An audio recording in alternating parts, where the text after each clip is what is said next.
Alrighty, folks. Millions and millions, probably close to a billion people had all eyes glued as to what was going to happen Oscar-wise last night, the biggest night when it comes to handing out awards. And whether you see movies or not, because Lou and I fall in that category, if we don't see a lot when it comes to movies, not that we don't appreciate them and what it takes to put on a great movie, but there's still an interest when you get to the Academy There's no Awards. question about that. And for those people that missed it last week, Jackie and I talked about how many movies we've seen in the past year.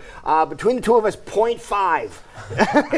Yeah, it's Jackie saw one movie and that was it. But that's why we have experts, and that's why we bring in people that go to the movies and can analyze the movies and get their take on movies. Jackie? Absolutely. Nathan McVay joining us this morning. Thank you for being here. Of course, my pleasure. Okay, so kind of tell our viewing audience, why is this a big interest of you and your little bit of a background? Yeah, so I went to school for journalism, and I was always kind of really into sports, but I went to school in Springfield, Missouri, and when I got a job at a TV station down there, I had the chance to be sports, but there really wasn't much to talk about in Southwest Missouri. So I'm like, I'm going to pivot. I love movies and entertainment, and so I kind of went in that direction, and it's awesome when people will give you money to talk about what movies you love and you don't. So kind of got lucky to fall in that. Okay, so what happens here? Do you report to various websites? Yeah. So I've kind of moved on in life from Springfield, and now I just kind of freelance in my free time. I go to Sundance every single year. I've gone the last 9 years.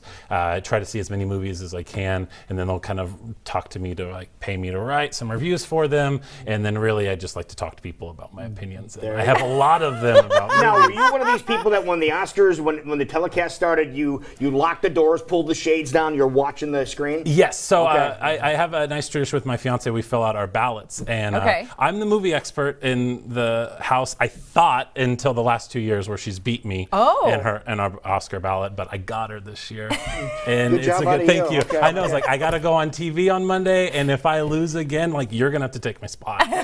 So lucky for her, because she probably wouldn't want to do that. All right, let's talk about the Oscars. Yeah, let's talk about some big picks, because it sounds like the biggest one of all, you weren't exactly, maybe didn't win that one on the ballot. Yeah, I looked around. There wasn't a soapbox for me to stand on, so I'm not going to go too in depth about how I kind of have a little problem with the Best Picture winner. There's a lot of controversy that's kind of attached to it. Why? I didn't realize there was controversy. It's good. I promised myself I wouldn't go too heavy on it. But tell everybody who the winner was. Okay, Green Book. Green Book won Best Picture. Which we heard last week from our movie expert that they thought, opinion thought, that should win. And I thought it would win too, because it's a very classic pick. So it's a very good, heartfelt story about race relations in the 60s. And it's a true story. It is. Okay, hang on. No, it's very, very interesting. Yes, because so the film is made by the guy that did Dumb and Dumber and Stuck on You fairly, and written with the son. That was the same guy, okay? I know, it's crazy. He has an Oscar I heard the name and I went, no, that can't be the same dude, and it was. Yeah, it is. Really? I know, it's crazy. And written by the son of the main actor in it. Viggo Mortensen plays. Nicky DeLip is the character. And so it's written by his son, and it's about how he drove Dr. Shirley, who is this classic jazz pianist, amazing classical pianist, wonderful, but he was an African American in the 60s going into the South. And there was a lot of race relations, a lot of strifes,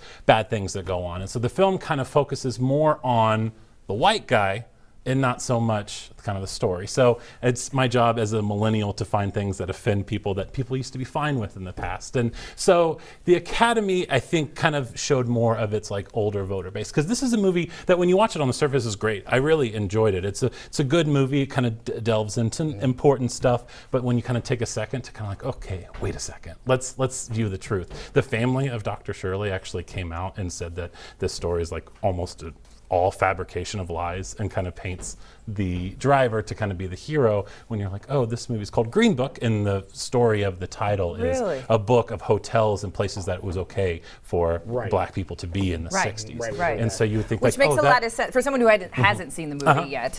They gave the one actor a lot of praise, even though the other performer that basically makes up the duo of this movie won the award. They kept saying it's all about you, it's all about you. Exactly. And I was like, that's kind of odd. In the Best Picture acceptance speech, they don't even thank Dr. Shirley. Like, the person that this entire movie's about, they don't even thank him or his family. And I'm sitting there watching, I was like, okay, I'm mad now. Okay, I'm mad now. Okay, but so it's fine. who did you think should have, your opinion, should have won Best I'm Picture? a movie snob, so I'm going to say Roma. And people are like, oh, really? And I'll admit, it was very hard to be motivated. Like, I'm going to sit down on the couch, I'm going to watch this 2-hour black and white film in Spanish. And like, that's kind of hard to like, I'm going to do this. But when you do, like, it's a cinematic masterpiece. It's beautiful from the so set it's all pieces. in Spanish. Yes, the Do entire you thing. speak Spanish? No, very, very, very little, And but you not still liked enough it? for certain. Honestly, like when you're like 25 minutes into it, you forget that you're reading, and you forget that it's black and white. Like you're just in the world. Wow, Absolutely. Interesting.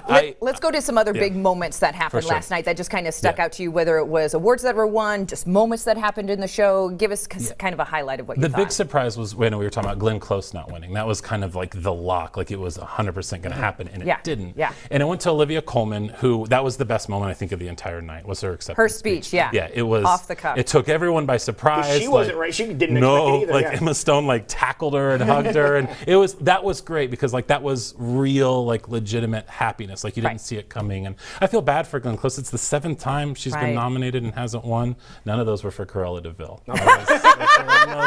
Missed the boat on that one. I know, yeah, it's fine.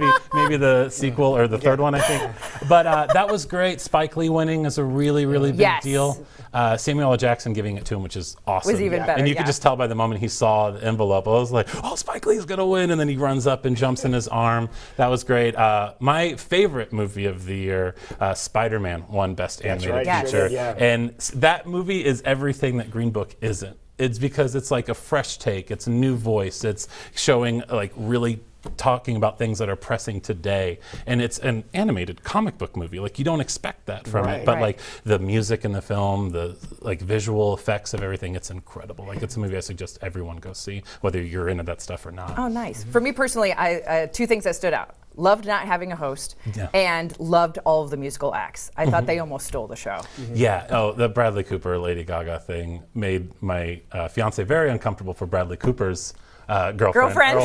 She's like, they're in love. They're in love. They're going to be together. My favorite moment was the opening with Queen. Yes. Rocking it out. That was awesome. Yes, this was Queen's year. Yep. And it was kind of amazing how they tied to it, which makes sense because a lot of people saw that movie. Exactly. You've seen it. Have you seen it? Or you just love Queen? That was one of them on the list. That's if on he's my going to see checklist. one, That's on my that's the checklist, one. But you've seen Live Aid, which is about half the movie because they just showed the entire concert in there. So I was very happy for Rami. All right, buddy. Well, good I job, love that man. little sting there in the end, saying, "I know I wasn't your first choice, but obviously it worked out." It was like, "Oh, Sting!" Got it in there. I told you I wasn't going to rant. It was a pleasure. Pleasure was all mine. Oh, fantastic! I'll be here. All right, 7:20. Don't go.